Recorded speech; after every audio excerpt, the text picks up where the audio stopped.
Hello, gorgeous ones. How are you? I'm a couple of minutes late, just after 6. I was in here and I had this sort of scarf on and I'm thinking, oh God, it's ridiculous to be cooking in this giant leopard skin scarf. So I've just whipped it off.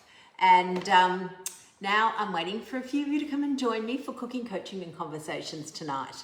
Hopefully you can all see me, hear me loud and clear. I can see a few of you are jumping on now. So please say hello. I have got over here, I can see myself, hooray! Over here I've got my other one because this other camera is miles away. I need goggles to see it.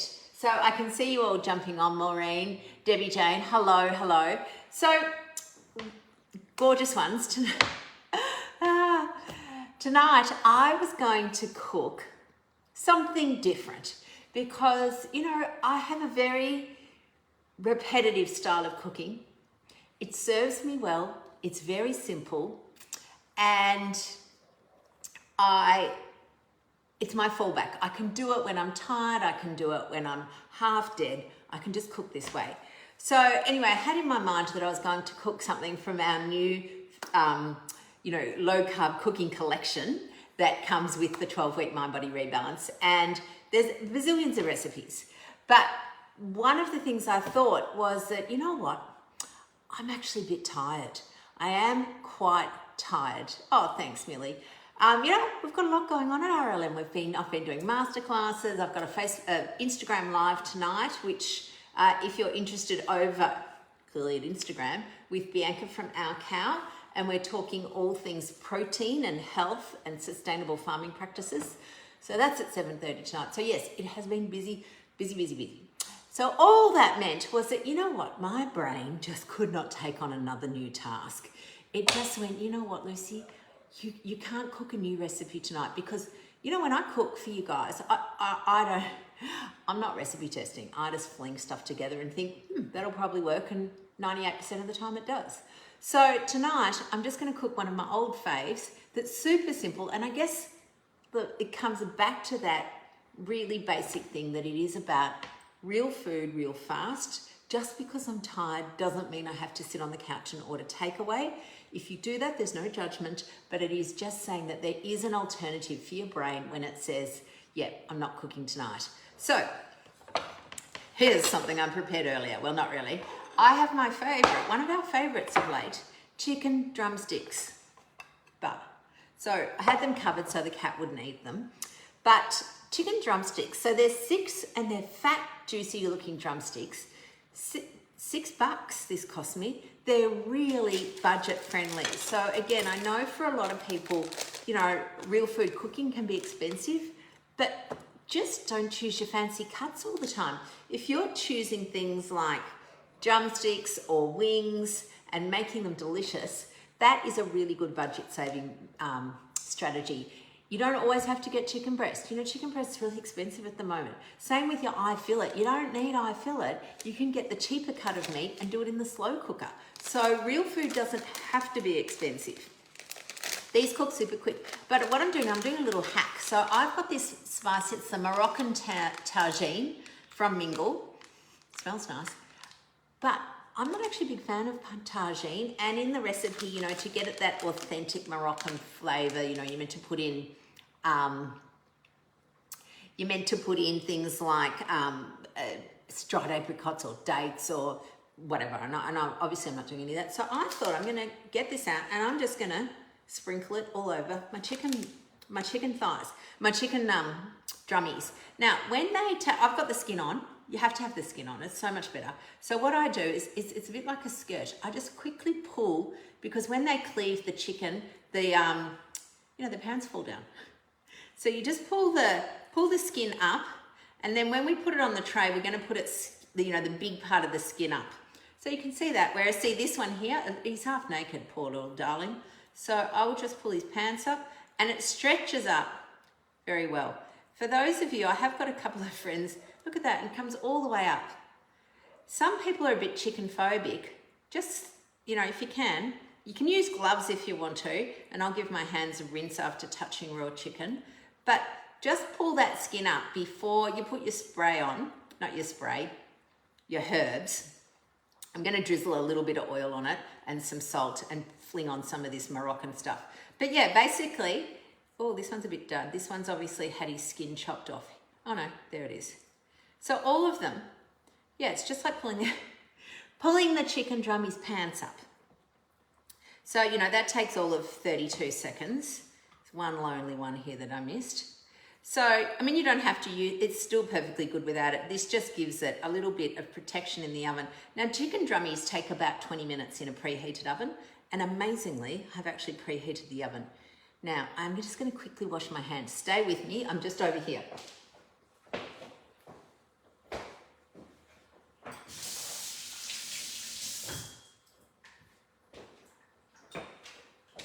So, yes, so chicken drummies, 20 minutes in the oven, and while they're cooking, I'm just going to pan fry up some saute, if I want to be fancy. You're a tad raw chicken thingy. Some people are. I've got one friend who's really, but put the gloves on and just, you know, harden up, Susan. I know you can do it. I have faith. You eat liver. If you can eat liver, you can touch a raw chicken leg. So I am just going to pop a little bit of oil on, and that is really just to help the spicy stuff stick a bit. I like a little bit of salt on because it crisps up the chicken again. If any of you have ever cooked crackling, you'll definitely know that salting crisps up your skin. This salt's actually a bit dud for sprinkling. It clumps up a bit, but it tastes delicious, so I'm going to forgive it. It's the Ancient Lakes magnesium-y salt. I'm just going to turn that one over a bit. And then, so I'm just getting my Moroccan spicy thing and just doing a bit of a fling over there. It's all sticking. Good.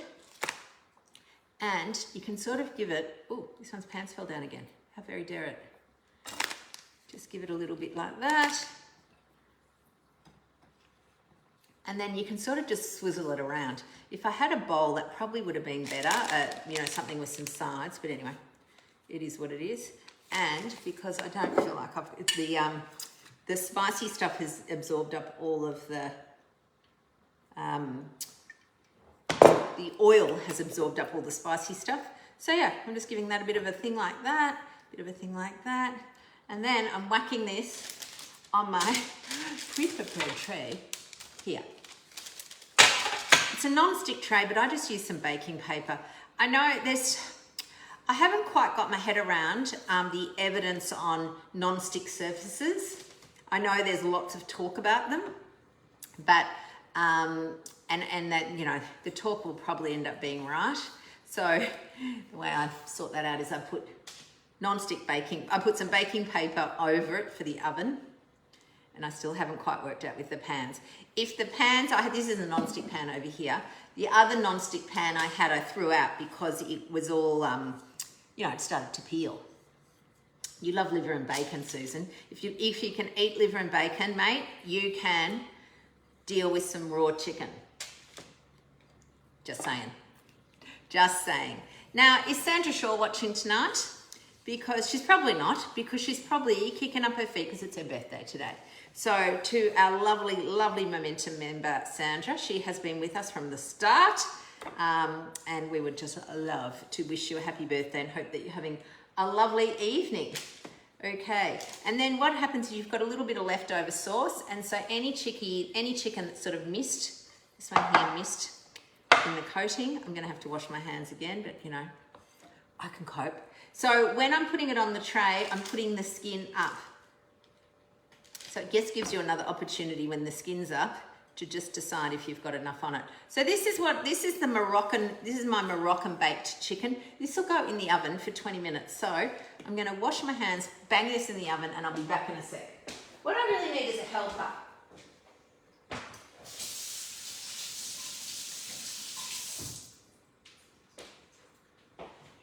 So not only am I waiting for my film crew to come, I'm actually waiting for some sort of assistant. But as soon as I tell my family I'm doing the filming, they all run away. Nobody wants to be seen anywhere near it. I'll be back in a minute.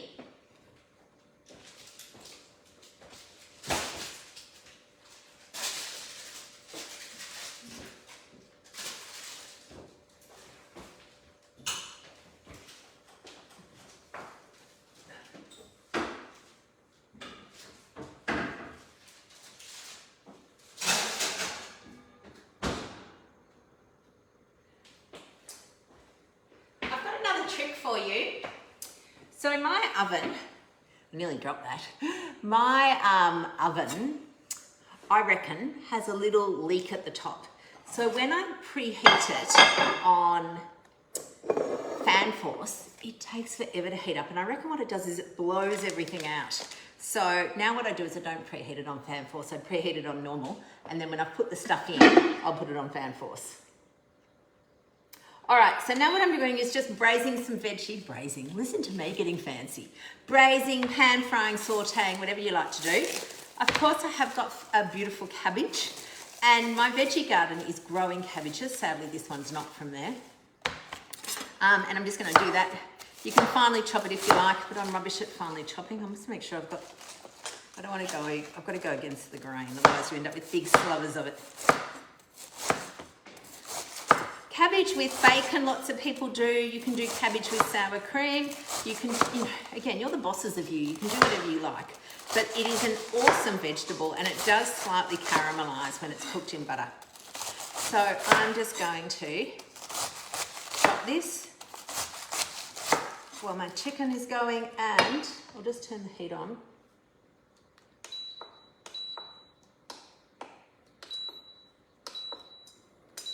Okay, so I'm just going to use some butter. I love butter on a pan. So I've just got some organic butter. You can get organic butter now at all the supermarkets if you don't happen to have an organic dairy down the road. It's not very expensive. It's beautiful tasting.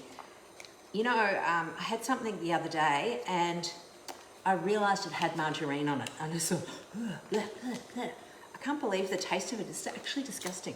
So I'm just putting a fairly hefty chunk of this because there's a fairly hefty chunk of cabbage in it. So I'll whack that in. In fact, I might as well, don't you hate it when people put back like a little bit of something? So I'm just going to chop the whole thing off. Actually, chopping it in half to get rid of the core. So, what's everyone been up to? Bloody miserable in Melbourne today, really cold. I've only just got dressed properly. I've been in I had a shower about midday because I had to get up at 5 a.m. to do a podcast interview. And so I schlepped around in my hoodie for a bit. And then I decided that it was time to get dressed. But it was cold, so I put the hoodie back on. Yes, cold and damp where you are, Louise. And yeah, I'm looking forward to a bit of warmth. I'm actually heading up north to the Sunshine Coast in a couple of weeks, and seriously need a little bit of something. There we go. All right, savoury minced cabbage. Nope, not savoury minced cabbage. It's Moroccan chicken drumsticks with a side of some veggies. And I'm just going to plop them in. I might just wait till the butter's melted a bit properly. It would have been nice if I got myself a wooden spoon or something like that. Broke your foot, MRI now, in a boot for 8 weeks. Kimmy, that's no good. That's terrible. You must be are you bored, or are you painful, or are you okay? Cold on the north side of Brizzy. Jen, I just don't know if your cold and our cold are the same. If you're telling me you're from Tassie, I might go, yeah, fair enough. But Brizzy, I think you're probably fresh in the morning, are you? Are you having some nice sunny days? Or are you dealing with, we had almost sleet here today, just misery sleet. Nikki, you'll be able to tell me, how cold is it actually? Oh, you've also got Sam, yes. Look, cabbage is just the most best. It is a very, very versatile vegetable. You can use it obviously in savoury mince. You can use it here. You can use it in chow mein. You can braise it. You can stick it in bacon. It's absolutely 20 and rain. Yeah, I see you're 20, Alani, and I lower you to a 12. 12 and rain down here. So Queenslanders, sorry, you're not winning the most miserable weather. Oh, Kim did her foot training for a marathon. So it's interesting. So my running daughter, she's actually off at the exercise physiologist right now doing her strength training because she injured herself running half marathon. And she had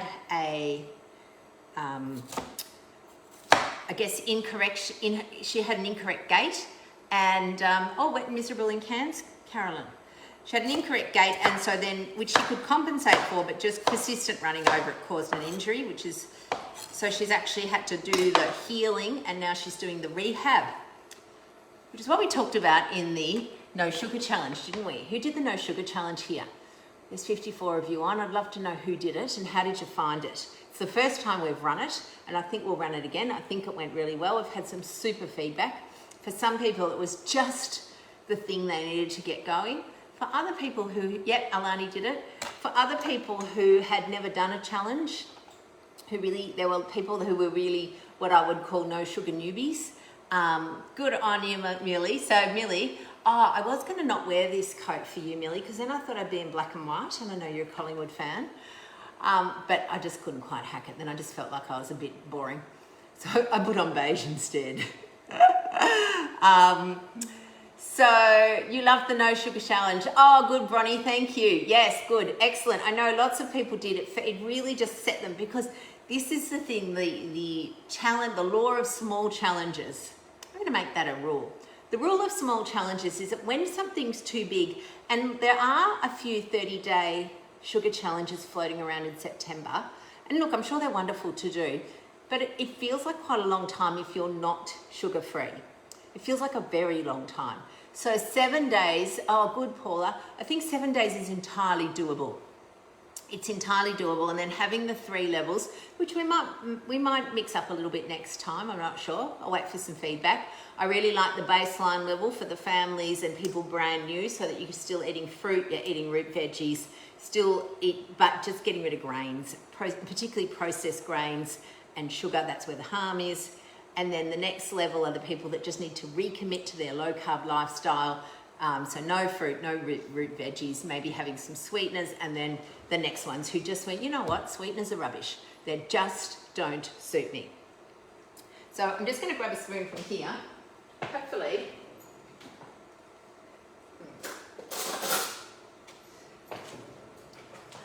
What would normally happen is that one of my kids would empty the dishwasher, and because you can put the spoons in there, which is close next door to the dishwasher, or you can stick them up the other end of the kitchen, I routinely go there and there's wooden spoons there. Anyway, there's none. But I'm not going to scrape the bottom, so don't worry. So don't worry. Sweeteners are rubbish. Yes, it's interesting. I think it goes back to the idea that things are helpful for some people and not helpful for other people. So the analogy I would like to use for that, and there will be people here that completely get me, is it's like there's a whole pile of no alcohol drinks at the moment that are mimicking alcoholic drinks. So you can get no alcohol wine, you can get no alcohol cocktails, you can get no alcohol gin and tonic, you get no alcohol gin. For some people, that's a really good transition if they're wanting to reduce their alcohol consumption, but for other people, it's just a big, big trigger. So we know that for people who are highly vulnerable to alcohol, that using alcohol substitutes is not that helpful, bit like sugar. So again, it's really just getting to know yourself. And I know that I didn't put the heat on this hard enough. The good news is that meanwhile, the chicken's just cooking away. Oh, something's happening down here. Good, I'll just give it a stir. There's nothing worse than burnt cabbage. Well, that's not entirely true. Losing both your arms and legs would be worse than burnt cabbage, but you know what I mean. Good. All right. Okie dokie.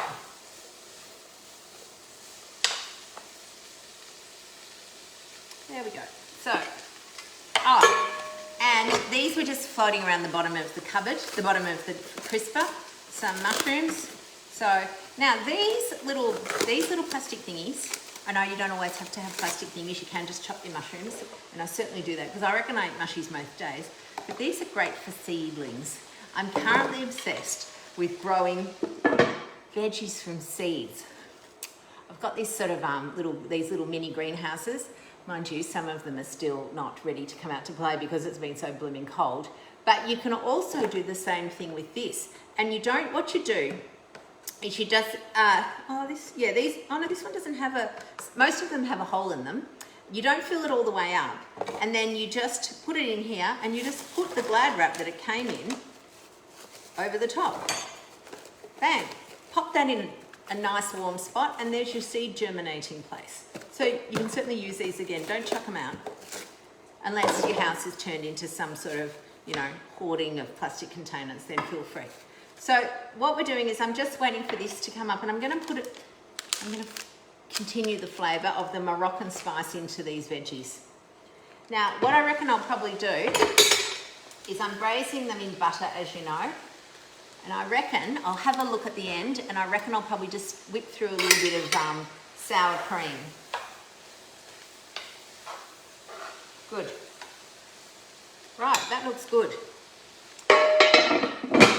Right. I can't see what I missed what you said, darling. Now, my next question. Who here is doing the 12-week mind-body rebalance coming up, starting Saturday? Anybody here who's watching doing it? Yeah, growing veggies is fantastic, Jen, fantastic. And I think, again, we don't, you know, you don't need, oh, Kimmy, you're doing it beautiful. You don't need to make veggie growing fancy. You can have oh, Jen's doing it again, lovely, lovely. Oh, Cole, good, excellent, excellent. Good, and Tanya, I think this is your first round, isn't it? And Linda, yay, yay, it's going to be a ripper. It's going to be a ripper, but this is what I said this morning in case any of you missed this morning's live. Because it technically starts on Saturday, there's this little gap. And this is where people go, I'm just going to eat everything that I won't ever have again this week. So I would say to you, don't do that. Don't do that. It is the same. If you do that, it is like you're getting ready to clean out your garage on the weekend. But what you're going to do this week is you're going to go around to all the neighbours and you're going to ask them for all their junk. And I'm just going to pop that in the garage because I'm cleaning it on Sunday. So this is the perfect time to get ready to clean out your garage. So just think of this week as preparation. So this is if you're cleaning out your garage, you're going to go to Bunnings or some hardware store and buy some brooms and make sure you've got a skip and all of those things. That is what you're doing this week. You are definitely not filling up your garage with all the neighbours' rubbish. It's not going to help you. It's just going to make the whole process harder. It is really interesting. It is completely diet culture, that scarcity mentality, and it's not our fault, remember? Oh, this looks good. It's most definitely not our fault. The other thing I want to draw your attention to this week, if anybody here, does everyone, I really hope, I'm assuming, I've got to stop assuming. So I assumed that all of my patients in my clinic know that I run online programs. And during the week last week, I found out that they don't because I don't talk about it enough. And I always think, oh my God, I talk about it morning, noon and night. Everyone's going to think, oh, will she stop banging on? So every now and then I just sort of stop and then no one knows about it. But what I really want you to know about tonight is the podcast today that dropped. Louise, I think she's watching. She is one of our beautiful members and is now famous for alpaca farming. And interestingly, she had done low carb, lost 30 kilos and put it all back on.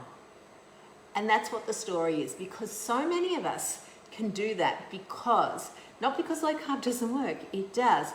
But when we get tired, when we get stressed, when we get distressed, we go back to our old habits. A bit like me tonight, I'm too tired to learn a new recipe. I'm going to go to my old style of cooking. I'm just lucky that my old style, which is not that old, my old style is my default. It is what I do when I'm tired. Easy cooking, stick it in an oven at one pan, something simple. So yes, everybody needs to hear Louise's story because it is one of those ones where people, if you've done something like massive, like, lose 30 kilos and reverse all your type 2 diabetes and then go the other way again, it is so easy to feel defeated. But like Dr. Mary said in her masterclass, you're not defeated. You're only defeated if you lie down. If you get back up again, like beautiful Lou did, and make some changes, and again, it wasn't just the food. She's made monumental changes to, can you hear that? Do you know what it is? Sneaking behind me. Yes, Did you hear it galloping off? It's a cat. So anyone can do it. Anyone. It is never too late.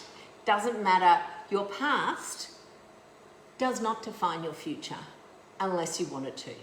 So again, if you lie down on the ground and just think, I can't do it, then you'll stay exactly there. Ooh, in comes child. If you get up and keep moving, keep going, get back up that hill, then you'll get to the top of where you want to go. And so that is really, I mean, it's such a fabulous lesson. Beautiful. Good. Yes. Good. Great podcast, Louise. Excellent. And I am going to we do Toot Your Trumpet every Tuesday. Oh, this is looking very good now. I can probably let the, I'm going to leave the lid,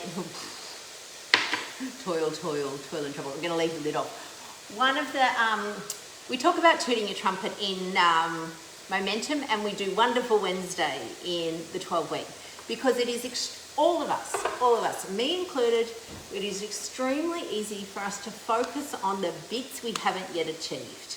So it's called the gap. So you've got all the things that you have done, but that seems irrelevant because all you're focusing on is the thing that you haven't done. So we have Wonderful Wednesday and Toot Your Trumpet Tuesday. So this week I tooted our own trumpet in Momentum, and I said our podcast has just ticked over 200,000 downloads. So by the time we're 2 years old, which is in November, I reckon we'll have cracked the 250,000, and that puts us into the top 3% worldwide in podcasts. Who knew, hey, that this, and there's a bit of me that goes, oh, I can't believe that happened to us. And then there's another bit of me that says, well, you know what? We have done one every single week. We have not missed one since we started. We've invested our time in it. We've invested in a producer who makes the sound amazing. We've got a team who do all the blog bits so it looks good. So we have invested a lot in it. So you know what? I need to actually own that and go, it's not actually amazing. We made it happen. It didn't happen by accident. We made it happen. We put the work in and it happened, and I'm going to toot my bloody trumpet. So there. So having said that, I would like you all to share it with all your friends, far and wide, even the lady in the supermarket, or, you know, the person holding the lollipop and on the roadworks. Everybody. Right, lovelies. This is done. This looks good. All right. What I'm going to do is finish up now. The chicken will be ready. I'm going to plate it up so, you know, you don't need to see me chucking chicken on a plate. Oh, Joanna sent an angry face by accident. I've done that. And the other thing I do is I don't ever proofread. I type, fast, bang, and then I look and I go, oh my God, I have just written gobbledygook, or people will think I'm completely illiterate. So, yes, don't worry. There is, have it with some angry faces. Have the most beautiful evening, darlings. I will show you, I'll plate up the chickeny bits. Chuck on, I'll see if I can lift this up. It might be a bit hot. I don't know if you can see it with all the steam. Beautiful colours again. Just got, you know, my favourite 3 colours. Some green, some red and some brown. Shush. The mushrooms. Looking good. Tie that with some beautiful El Cheapo chicken drumsticks, Moroccan style. Got ourselves a freaking good dinner. That's it, my loves. See you tomorrow morning, 8 a.m. for a bit more. Don't know what I'm talking about tomorrow. Something fantastic though. Have the most beautiful evening. Again, sorry, just to bang on the last second. If you're free in an hour and you're on Instagram, head over to our page and I'll be talking with the lovely Bianca from Our Cow, who's going to talk to us about sustainable farming practices. And I'm going to talk about some of the health benefits of meat. All right, beautifuls. Bye now.